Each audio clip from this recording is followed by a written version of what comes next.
Innal hamdalillah nahmaduhu wa nasta'inuhu wa nastaghfiruh wa na'udzu billahi min shururi anfusina wa min sayyiati a'malina may yahdihillahu fala mudhillalah wa may yudlil fala hadiyalah. Asyhadu an la ilaha illallah wa asyhadu anna Muhammadan abduhu wa rasuluh. Amma ba'du. Pertama-tama, marilah kita panjatkan puja dan puji syukur kita atas kehadirat Allah Subhanahu wa taala yang telah memberikan kita semua kesehatan. Tak lupa, salawat serta salam semoga senantiasa kita haturkan kepada Nabi besar kita, Nabi Muhammad Sallallahu Alaihi Wasallam, yang kita tunggu syafaatnya di hari akhir nanti. Saya di sini akan menyampaikan beberapa materi mengenai analisis Pancasila dalam perspektif Islam. Nah, sebelum membahas mengenai analisis Pancasila dalam perspektif Islam, tentu tidak terlepas dari lahirnya Pancasila itu sendiri. Sejarah lahirnya Pancasila. Pancasila lahir pertama kali pada saat sidang BPUPKI pada tanggal 29 Mei sampai 1 Juni 1945. Pada sidang tersebut terdapat beberapa usulan yang akan digunakan sebagai dasar negara. Usulan-usulan tersebut dikemukakan oleh yang pertama dari Profesor Mr. Muhammad Yamin.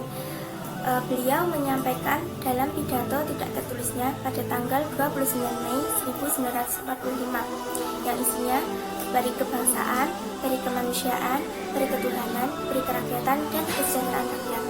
Yang selanjutnya disampaikan oleh Profesor Mr. Supomo pada tanggal 31 Mei 1945 yang isinya paham persatuan, perhubungan antar negara dan agama, sistem badan permusyawaratan, sosialisasi negara, hubungan antar bangsa yang bersifat Asia Timur Raya.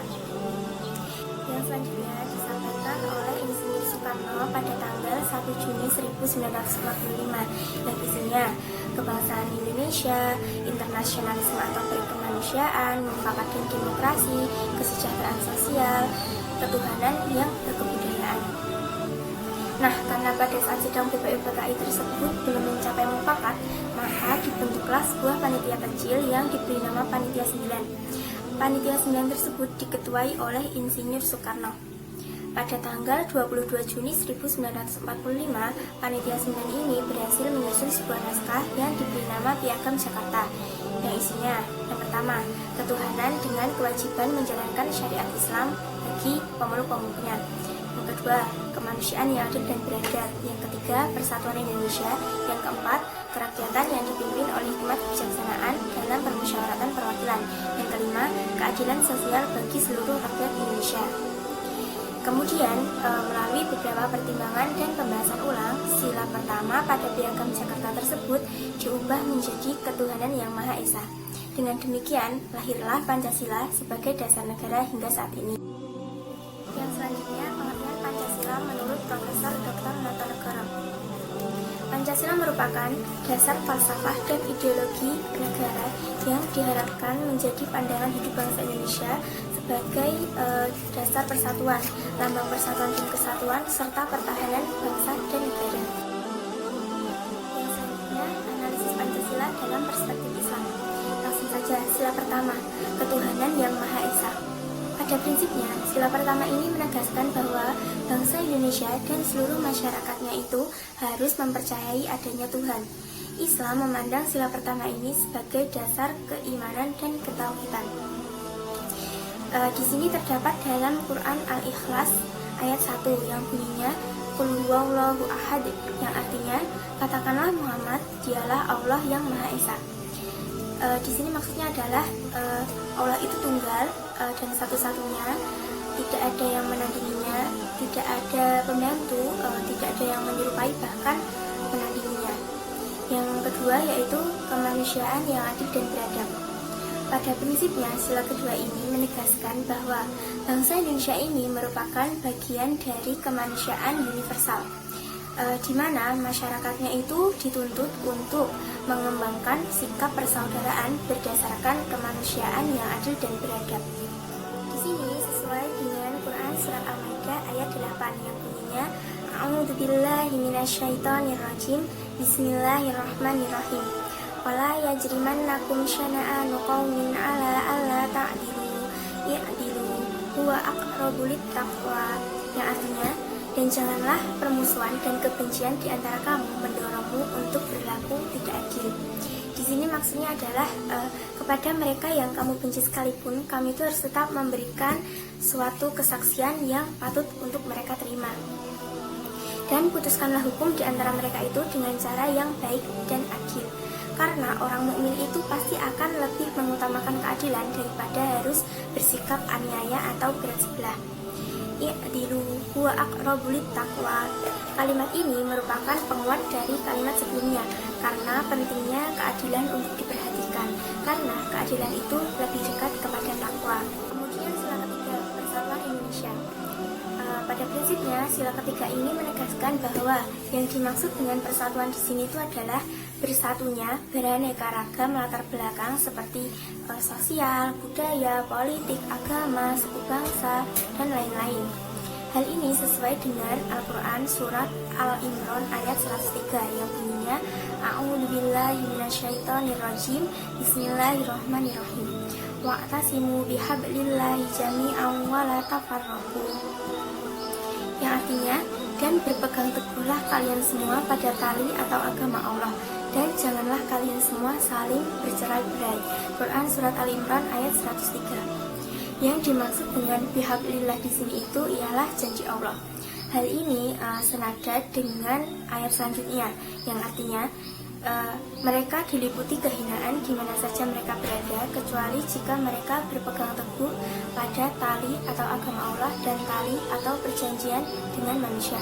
Quran Surat Al-Imran ayat 112, yaitu janji dan jaminan. Menurut pendapat lain, ada juga yang mengatakan bahwa itu adalah Al-Quran, seperti yang dijelaskan dalam hadis Al-Haris Al-A'war dari Ali secara marfu mengenai sifat Al-Quran, yang artinya Al-Quran itu adalah tali Allah yang kuat dan jalannya yang lurus. Kemudian sila keempat. Pada prinsipnya, sila keempat ini menegaskan bahwa bangsa Indonesia akan terus mengembangkan semangat musyawarah untuk mencapai mufakat. Hal ini sesuai dengan pesan Islam dalam Quran Surat Asy-Syura ayat 38 yang bunyinya walladzina stajabu lirabbihim, dan bagi orang-orang yang menerima atau mematuhi seruan Rabbnya, yakni dengan mengikuti Rasulnya, menjalankan perintahnya dan menjauhi larangannya. Wa aqamus shalah, dan mendirikan salat, karena salat itu adalah ibadah terbesar kepada Allah. Wa amruhum syura bainahum, sedang urusan mereka selesaikan dengan cara musyawarah. Mereka tidak akan menjalankan suatu urusan sebelum mereka itu saling dukung-mendukung terhadap pendapat mereka, seperti dalam peperangan dan sejenisnya. Hal ini sebagaimana dengan firman Allah wasyawirhum fil amri, yang artinya dan bermusyawarahlah kalian dalam urusan itu. Quran Surat Al-Imran ayat 159. Kemudian sila kelima, keadilan sosial bagi seluruh rakyat Indonesia. Pada prinsipnya, sila kelima ini menegaskan bahwa keadilan yang dimaksud itu adalah tercapainya keseimbangan antara kehidupan individu atau pribadi dengan kehidupan masyarakat. Hal ini sesuai dengan Quran Surat An-Nahl ayat 90 yang bunyinya A'udzubillahi minasyaitonirrajim Bismillahirrahmanirrahim Innallaha ya'muru bil adli wal ihsan, yang artinya sesungguhnya Allah memerintahkan kamu untuk berlaku adil dan berbuat kebaikan.